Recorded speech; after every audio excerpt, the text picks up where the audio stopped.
And then I'm going to hit record there. And I'm going to start with the intro now, then I'll count you down. All right. Okay.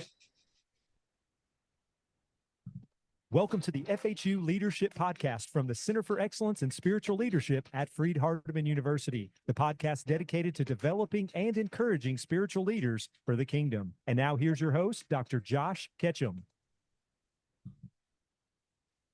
Welcome to the FHU Leadership Podcast, and this is Season 5, Episode 7. I'm so excited to have you with us, and I'm really excited to have Brother Jerrie Barber with us. And so welcome to the show, Brother Jerrie. Thank you. It's good to be with you. So, Brother Jerrie, you're a Freed-Hardeman alumni. What years were you at Freed-Hardeman? 1963 to 1966, third-year program. 63 to 66. All right. Well, we are so proud of you as an alumni. And you also host a podcast. Tell us about your podcast. Well, I got started last July the 1st, and it's called Gleaning Mustard Seeds. And the first rule is try not to learn very much. Since I graduated and don't take tests anymore, that's the way I approach learning. Podcasts, books, lectureships, whatever, I try not to learn very much, and I'm generally successful. But I try to find a mustard seed, something that will make a difference. And so I tell people that's easy. I'm speaking, and they're less than 10 minutes long.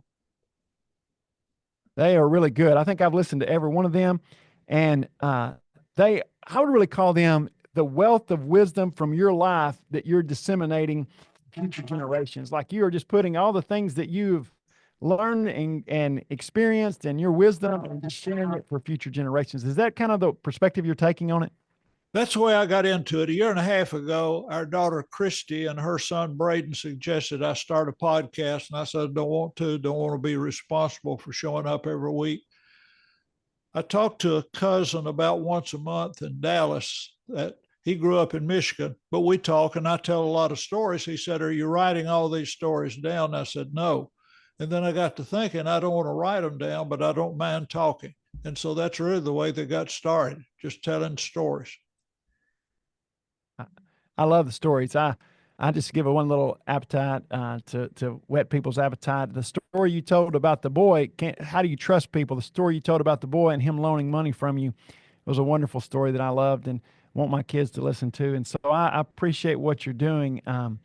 And really, I'll put that in the show notes too and encourage people to check that out. They can subscribe to that. And so I want to have you on the show today. There's so many things we could talk to you about, criticism, broken systems, and all these things that we could talk about in your work as a local church minister and preacher for years. But I want to talk to you about something as you approach your 80th birthday. I want to talk to you about the idea of retiring and church leaders retiring. And I think that's a big issue for a lot of church leaders is how do they handle retirement? Some look forward to retirement thinking they'll be able to serve more in the church. And sometimes that works, sometimes it doesn't. So in your perspective on retirement, so let's dive into that big can of worms and think about retirement. So first of all, have you retired? And are you looking forward to retirement? No, I hadn't worked. As you know, for the last, it'll be 18 years, the 1st of May, Gail and I have been doing interim ministry. And interim ministry, many times when a preacher stays a long time, the church doesn't like the next preacher. I volunteer to be the one they don't like. And during the 6 to 18 months we stay with them, they have time to grieve the loss of their last preacher and gain wisdom to get the next one. Gail and I have been talking about that for 60 years. So that's the first point, and retirement is planned. We started talking about the time we got married 60 years ago, what we're going to do when we retire. And retirement was not quitting work, but changing gears. And I talked about all I knew to do was do gospel meetings and workshops. And I said, we'll just go all over the country. And we'd talk about it occasionally. And one day, 10 or 15 years later, she said, Jerry, you do a good job, but when you preach at a church Sunday to Wednesday, you do a good job. But 10 years later, what do they remember? And she answered the question, not much. I thought that was encouraging.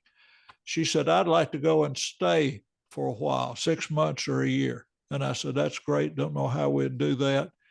I heard a series of of lectures by Gail Napier, a Christian counselor on divorce. And he said, if you get a divorce and think you could, should, and want to get married again, you ought to wait at least 2 years or you'll have more people in the bed than you can sleep with. And I said, that's it. That's what we do with preachers. A preacher stays 15 or 20 years. We want to have a going away party for him this Sunday, have the next one coming in next Sunday, and then wonder why everybody didn't like him. And so through the process of time, we went for training, and that's what we do. So I think planning early. And so I haven't been working with the church for the last year and a half. Part of that was by intention. And so when people say, what are you doing now? I tell them I'm unemployed. I'm not retired. I'm just unemployed. I've been doing a lot of workshops, but now I'm talking with 4 congregations who seem to be interested.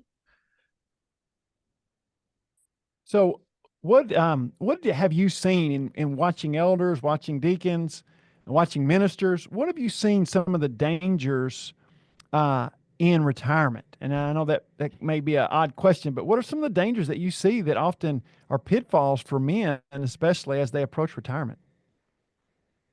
One is kind of like what I tell people, the most frequent first symptom of heart attacks.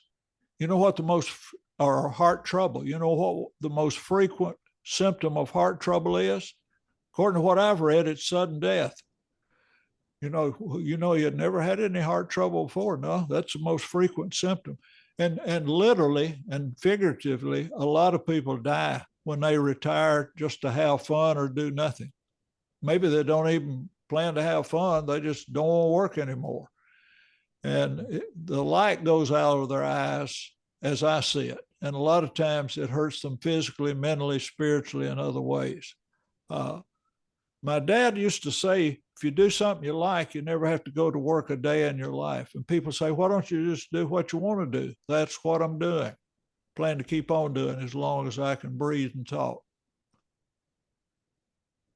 So if you're speaking to elders and church leaders who are coming up on retirement and they're looking forward to making this transition, what would you encourage them to think in terms of how that's going to affect their service in the kingdom? How could it positively or negatively affect their service in the kingdom? Well, it'll negatively affect them if they quit and just don't do anything. You'd have a hard time preaching on retirement if you do a search in the concordance in the Bible. They're just, evidently Paul never thought of that or anybody else. Whatever you do in word or deed, you're to do it in the name of the Lord. And I don't think quitting work, whether it's before or after retirement, is a good idea. I think we need to change. The apostles didn't do the same thing in Acts 6 that they did handing out food and feeding the 4,000 and the 5,000. They said, we're not going to do that anymore. And I do that. I don't do a lot of things that I used to do. This is the way I operate. And so here's what I'm doing now. But find something that you can find. Just had a good friend that retired, and he was just thrilled and he's excited. He's joined the Sojourners, and he and his wife, he retired and hopped in that RV, and here they go. And they're just working like it's going out of style. So find something that you can do that's exciting and that blesses people and praises the Lord.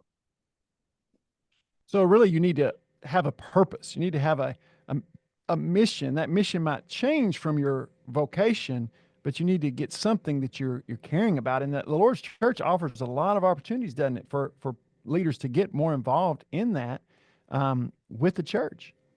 Yes. There's so many things we can do. We just went to an Adventures with Jesus dinner last night. John Miller's been doing that for years, where people with different ministries get together.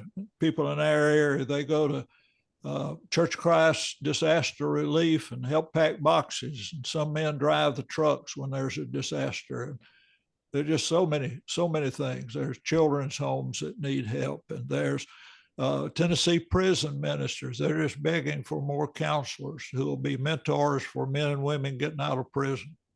A World Bible School. There are people who teach hundreds of people through World Bible School. So, Brother Jerry, so much of this gets tied with money. So, what would you encourage men to think in terms of that we've often just related our work to what we get paid to do, and if we're not getting paid, it's not significant. So, as men move into retirement and transitioning, how should they adjust the way they may think about their money and value coming from money? Like in your own life, because not everyone you're not getting paid by a church at different times, but you see yourself as still working. So how did you transition that, or how does money play a factor in that? And what would you encourage men to think about money once they retire? Think about everything as you prepare to retire. As I said, Gail and I started talking about it when we married. It took us a few years to start planning financially. I'd start a savings account, then trade cars and take everything out of the savings account to reduce my monthly payment.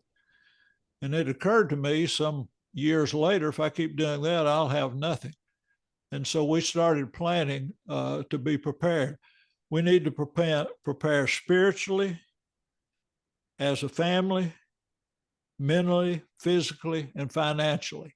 I got a couple of episodes on my podcast. I compare exercise to investment in my physical account, and I think it pays compound interest. I've been running 56 years, and people joke with me, and since March 2010, I've been running barefooted at 50 degrees and above, and there's a lot of stories about that. But what I've been doing is making a deposit into my physical condition account, and I'm coming up on 80 years old. And if I felt better when I was 20, I can't remember it. I mean, I don't have I don't have complaints. So we need to prepare physically. We need to prepare financially. That gives you a lot more choices. And so I'm not preaching because I have to. I do it because I want to.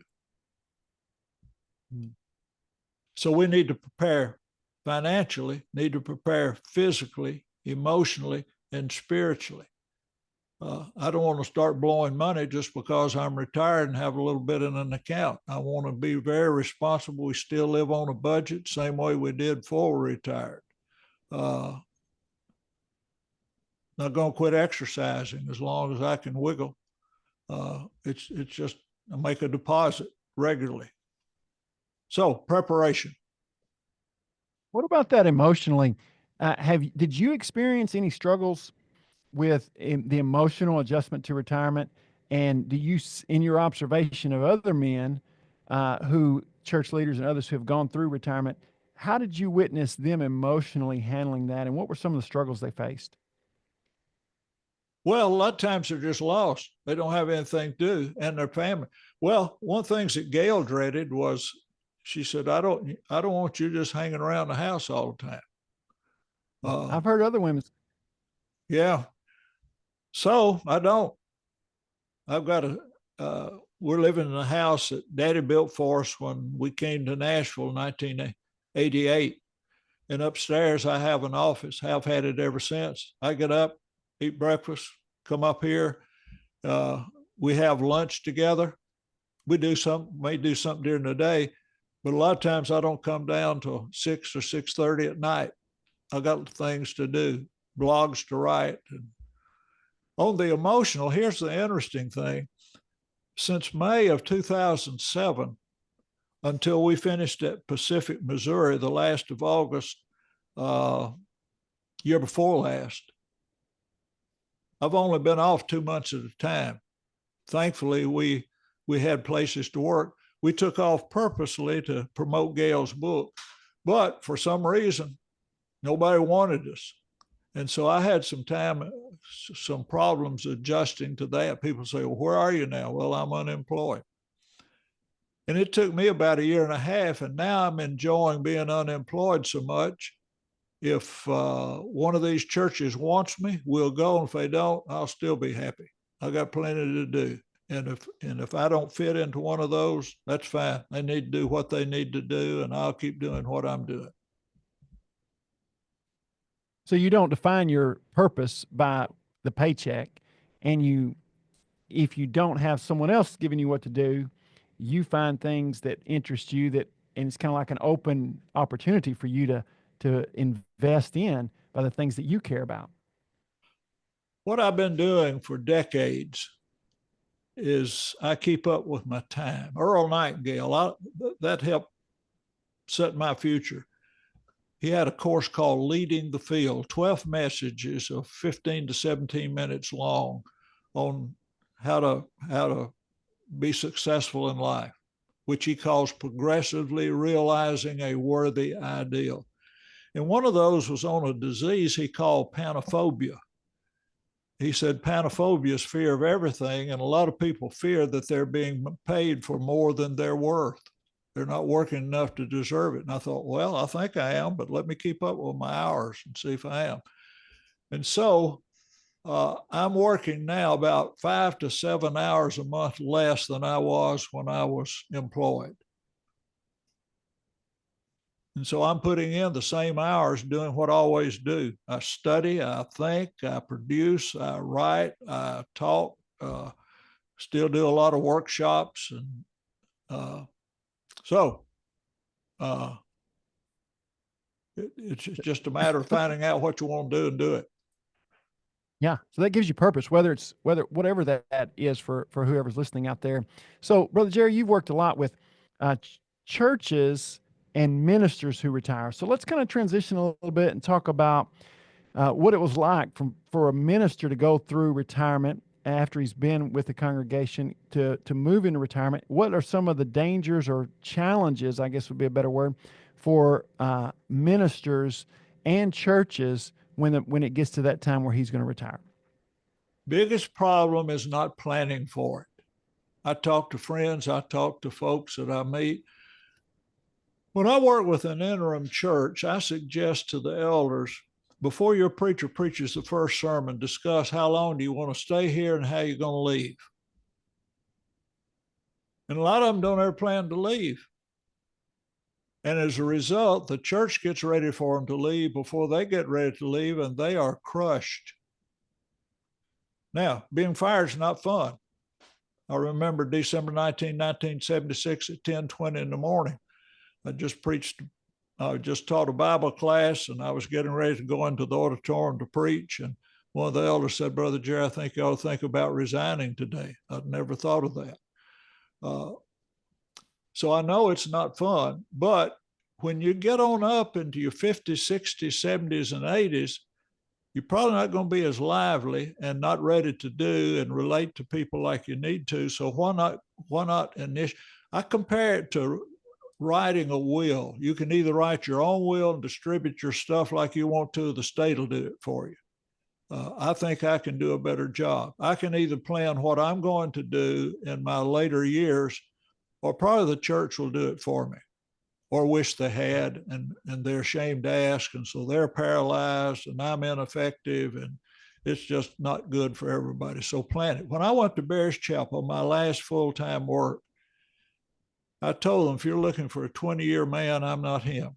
I want to do interim ministry, and I want to resign in time that I have some reasonable expectations of spending some years doing that. So I went there, stayed there 14 years, but every year at my review, we talked about, are you still thinking about it? And so 3 years before I left, we announced it and started making a transition. So plan it, sit down and talk with the elders. Incidentally, I tell elders the way you get ready to have that conversation with your new preacher is go around the table and ask each elder, how long do you plan to serve as an elder, and how do you plan to leave? Some people mess up their ministry by throwing a fit on the way out, and that's not good for anybody. Man that is born of woman is a few days and full of trouble. Job 14:1. We got about 70 or 80 years. Psalm 90, verse 10. Limited time, limited money, limited opportunity. Why don't you plan what you're going to do?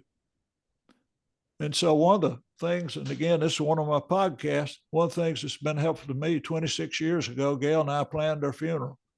And so we just keep working on that. I get excited. I ordered my funeral clothes here not long ago. And our family talks about it. We make arrangements so it'll be easy on the kids so they can pay the funeral bills and all of that.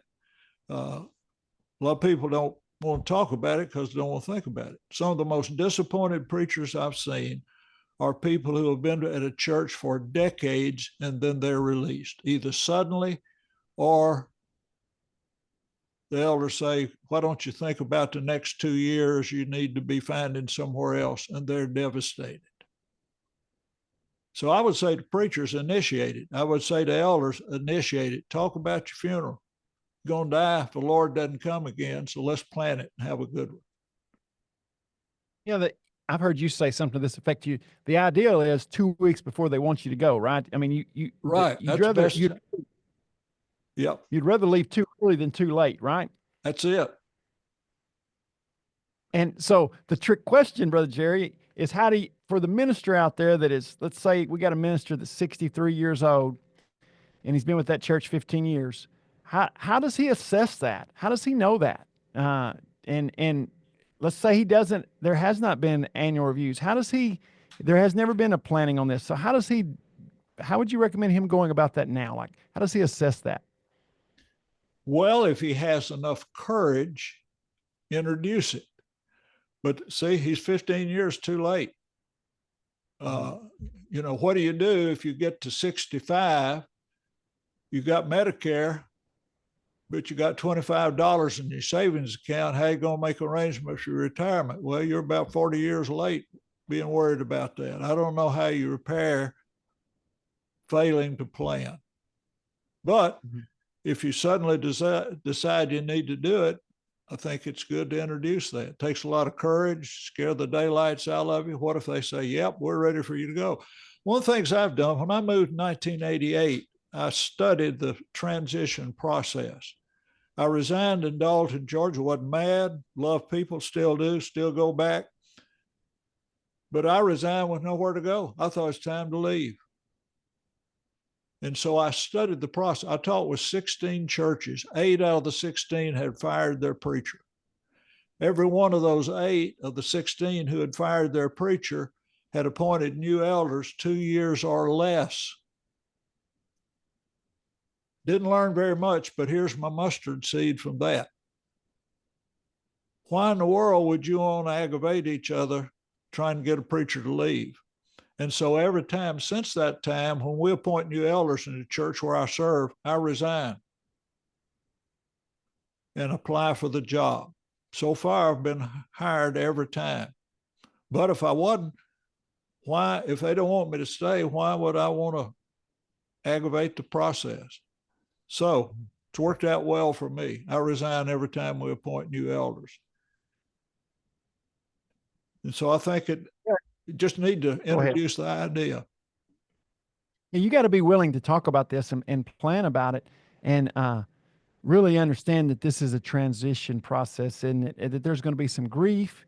There's going to be some sadness. There's going to be a period there of uncertainty for both the individual and the church. And then there's going to be hope and new beginnings for both coming through. I think so many times the problem is the minister, speaking from the minister's perspective, he really connects his own value and worth. And I think this is the kind of getting in our retirement discussion. He gets connected to, do they care about me? And look, I've done all this for 20 years and I'm not appreciated. They're just going to put me out to pasture. And we allow it to attack our self-worth. And that then often just causes problems, doesn't it? Yep. Well, let me just illustrate. Bears Chapel. I talked about it before I ever came. This is what I want to do. One day, about 4 years before I eventually retired from Bears Chapel, one of the elders said, Jerry, your review's coming up. Here's something we'd like to talk about. Your contract calls for a 90-day notice. We need more time than that. As far as we know, in the 125-year history of this church, we've never had a planned transition. We'd like to try it one time, see how it works. Do you have any idea when you'd like to leave? You know what? That hurt my feelings. Why would he want to bring up something like that? I mean, he said you can stay as long as you want to. We're not trying to say it's time to go, but we want more than a 90-day notice. And so even though we'd planned it, there's something about facing your mortality that's scary. Whether it's your job mortality or your physical mortality or whatever else. So I think just accept it. It's going to be tough. But introduce it. Let's talk about it. You can either plan your funeral or let somebody else do it. You can either write your own will or the state will do it for you. Generally, if you'll have some input, it'll work out a whole lot better. Well, Brother Jerry, as we kind of bring all this to a close, is there any thoughts that we haven't discussed that you would like to discuss related to this idea of a church leader and as they come to retirement and what all needs to be considered in that discussion? No, I think we've done a pretty good job. I think it's not so much the intellectual part of it, but just knowing that it's something that needs to be done. And I have found very few people who didn't discuss it who was happy when the time came. That's just Who did not discuss it? Yeah, they didn't discuss it. And so they didn't discuss it. And then the elders say, let's talk about it. And their feelings are hurt. I think your feelings are going to be hurt whether you discuss it or not, but less if you have a part in planning it and giving people freedom. I'm not going to be here.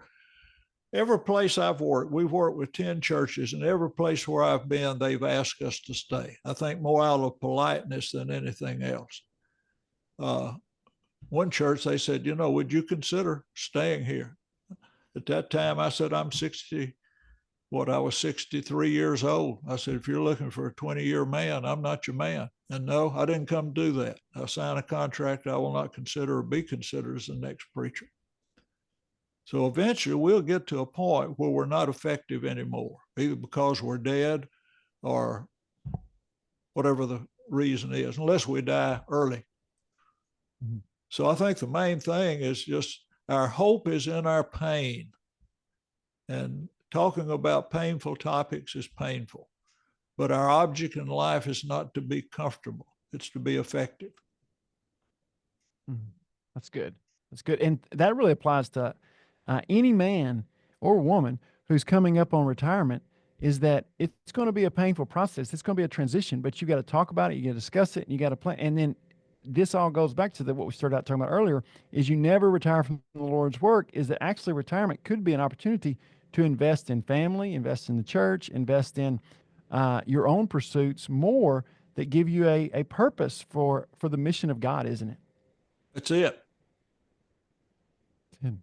Well, Brother Jerry, it's been great having you on. And I know that you're in the midst of a 2-week celebration of celebrating your 80th birthday. And I just want to say happy birthday and congratulations on reaching the upper limit, as you said yesterday. And, and what the psalmist said was the upper limit to expect. So how much are you going to go above the upper limit do you expect? Well, if the Lord wills, we shall live and do this or that. And so I'm going to just keep doing it as long as I'm living. Well, Brother Jerry, one last thing, then I want to close this out. But you said something yesterday when we were preparing for this, that what's the best time in your life? And I wanted to just close with that question. How do you view that question, and how do you handle that? And I think that's a great way to kind of wrap this up. Okay, the way that was introduced, my son, Jerry Wayne, and his wife gave me a book called My Book of Myself. It's a book written by a Methodist preacher and his daddy, and it's a number of questions that gives you an opportunity to write your life story. Starts with your early beginnings and all of that, and it goes on through your adulthood and children, all the things that happen. And then it gets into retirement years, and near the end, it asks, what was the best time of your life? And I thought about that. And I came up with this conclusion. The best time of my life is today. And I wrote that in capital letters. I've enjoyed all my life, had a good childhood. School was fun, early marriage. Every church I've worked with has been enjoyable and helpful. But Josh, you're participating in the best time of my life today. This is the best day of my life. and I expect tomorrow to be the same if I'm still around. Well, what a wonderful perspective, and thank you for letting me participate in the best day of your life, and I'm thankful to be a part of it. And you make our day better too. Thank you for listening, and to the FHU Leadership Podcast. And let me encourage you to check out Brother Jerry's podcast, Gleaning Mustard Seeds, and you can find that at all your podcast locations. Thanks for listening to this episode of the FHU Leadership Podcast. To listen to previous episodes and see the services the Center for Excellence in Spiritual Leadership offers, please visit www.supportingspiritualleadership.com. Again, that's www.supportingspiritualleadership.com. Until next time, remember, God uses ordinary people to lead his people to extraordinary feats.